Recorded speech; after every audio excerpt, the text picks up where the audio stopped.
Thank you, Dale. A very wise man once said to me, you never talk about politics, religion, or wood finishing, because you end up with nothing but in a fist fight. So, for example, I've never heard of this, vinegar paints. As Dale mentioned, I'm a graduate of the Thomas Chippendale School of Furniture in Scotland, and it's old-time finishing and restoration, reproductions, and conservation. So we did do, all kinds of finishes and restored all kinds of finishes. This one, again, I never heard of. But that just shows you, if you have 12 guys, there'll be 16 different ways to finish. What I'm going to do is kind of demystify basic finishing. How you take a piece of wood, how you get it prepped, and a couple of different ways to finish it, and then how to finish that finish. I understand right off the bat this gets to be very combative and very emotional, because I've seen people finish with things like roof tar, and not too long ago we had a fellow in here that makes his own finish out of cooked down vinyl records. So there's all different ways to do it. This is just a good basic primer on how it works. And let's get started. So here's a piece of wood that you would get, I don't know, from anywhere. It's been surface planed reasonably well. There's no surface marks on it. So what you do originally, to start out with, I guess, is go ahead and sand it down. I like to start at 120, work up to 220. So you can do it with a random orbital sander, which I like. That's quick and easy. You can use paper. You can wrap the paper around any kind of a block, a rubber block that you can buy, or a cork block. But just to do it, just make sure you're not using your fingers and making lines with your fingers. But people always say, well, how do you know when you're done with that grit? And one of the tricks, and I know a lot of people know this already, is you just take a pencil mark and you run it down, and with a random orbital sander or whatever you have, you sand until that pencil mark is gone. And you don't concentrate on one area. I know when you have two pieces joined together and you haven't really done it well, and they're like this, well, you'll have that little pencil mark on the low side, and you'll dig and dig and dig with that random orbital sander. But just try to keep everything nice and flat. And that's with 120. Just brush that off. You don't have to do it with a wet rag or anything, or a tack cloth. I mean, you can, but it's not necessary at that point. So 120, we would go to 180, again drawing the line, and then to 220. And let's quickly run through those. There's 180.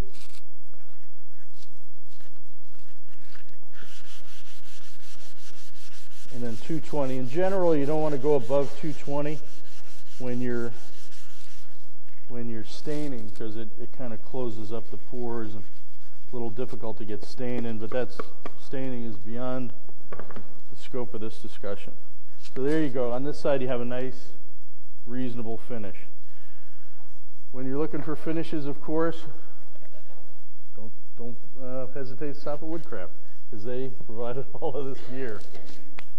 Now, what I like to use, cheap and cheerful, is something like this. It's a lacquer-based finish. Deft or Watco makes it now. It's very simple. If anybody's been to Lenny's restaurant, or if you're going this Sunday, the countertop where we have the cash register, that's finished with this every year. I mean, it's tough stuff. Takes 45 minutes to dry. You put on 3 coats. You don't have to sand. So I like that. But apart from that, you have 3 basic kind of finishes that you use when you're in your own shop. Lacquer's quick, dries quick, but lacquer is poison. So if you're working in your own shop, I'd stay away from that. The oldie timey finish, of course, is shellac. It's a natural product. It's made from the secretion of the lac beetle, It's pretty nasty, but it's food safe. It's kind of magic stuff. They use it in electronics and even in pills. If you M&Ms have shellac on them, so you can eat this stuff. It's dissolved in alcohol. That's the carrier. And with all these finishes, you have a solvent, and then the solids that are dissolved. You get a good mix. You put it on when the solvent disappears. You hopefully have a nice film of the solids, and that's what you finish. That's your finish, but you finish that finish. So shellac was the original finish. Now shellac will stick to anything. At Chippendale, we were a full restoration shop. You get pieces in that you have no idea what's on them. Even if they're waxed, you can go over wax with shellac as a barrier coat, and it'll stick, and you can start fresh from that shellac. So it really is great stuff. At Chippendale, when we taught it, shellac is a week-long course, and of course, when you use it, they call it French polish to make it more expensive.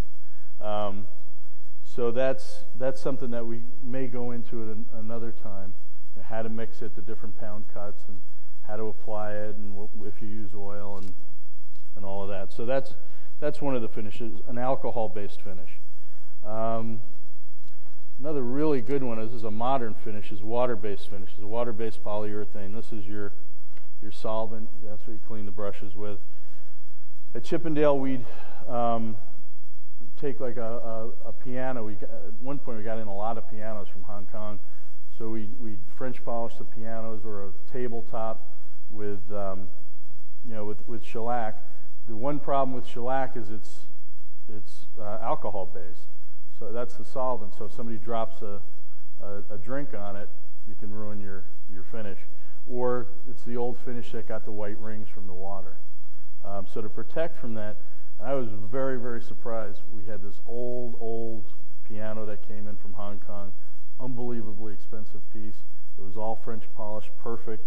And then they went to the hardware store and got some water-based polyurethane, put it on, and you know how it goes on whitish blue? It looked horrible. Tightened up, and they finished it out. It was perfect. And you could drop anything you want on it. It was rock solid. So this is great stuff. It dries very quickly, and of course, the nice thing is it's water soluble. And then the old tried and true would be the solvent based, or the oil based, and your solvent is mineral spirits. So this is the one, you know, where you put it on and you clean your brushes with mineral spirits, and it dries fairly slowly. You have to sand between finishes, but it's good, good hard stuff, and they all have their uses. Between these two, you pick which one you like. There's not. I kind of use them interchangeably, depending on what I've got. So what we've done here is we've put 3 coats of this wood finish, which is just as good as 3 coats of any of these.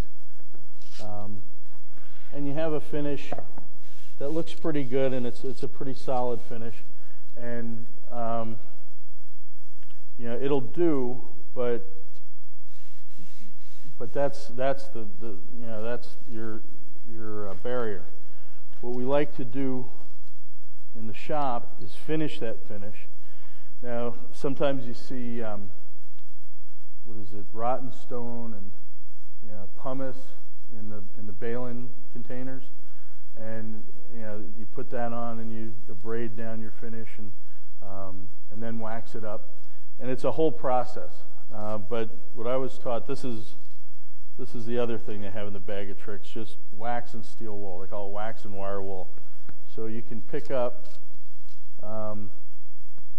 this kind of steel wool, or at Home Depot they have it in bags. You want to look for 4.0 steel wool. Where does it say 4.0 here? Grade 4.0.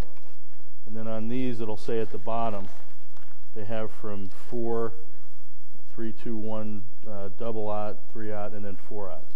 So you want the 4.0 steel wool, and then any kind of wax. This is particularly good wax.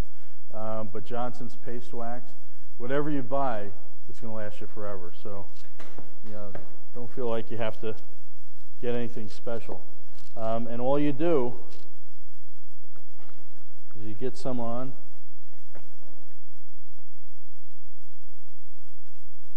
Just rub it down.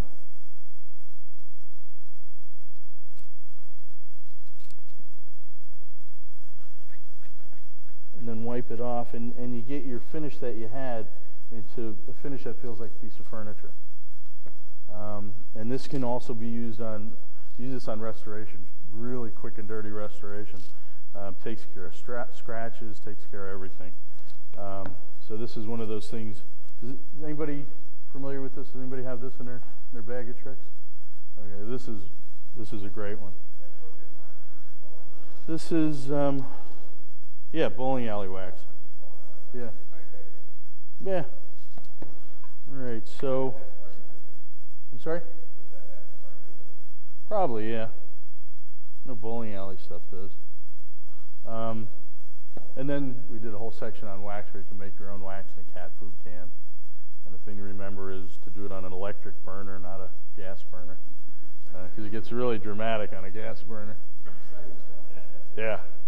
So, to sum up, you do your prep work, just sand down, sand with the grain. One thing with sanding I know people get into is at 400, then what do? Do you wet the wood, raise the grain, and cut it back? What we were taught was you can take a damp cloth and get rid of all the dust, and it'll raise the grain, and then use the back of the paper to sand it for the final. I don't know if they were putting us on or not, but they've been doing this for years and years and years. They say the back of the paper is 1200. Okay, but they do it. I saw the director do it, and the piece went out the door. So he must not have been kidding. So you get your prep work done, three shots of whatever you're going to use, whether it's lacquer, if you're doing it quick and dirty, doing it outside, you don't have to worry about breathing it. But your regular, doing your regular work, I would pick something and get good at it. This is like a varnish, and like in the boat business, they say make sure you flow it on, don't paint it on. And I mean, that's all. Like for me, that always seems silly, because you get it on, get 3 coats on, and then you fix it with this. You rub it all down with this, gets all the bugs out and all the whatever. So pick a winner with these. Get a can of wax, get some steel wool, and have fun with it.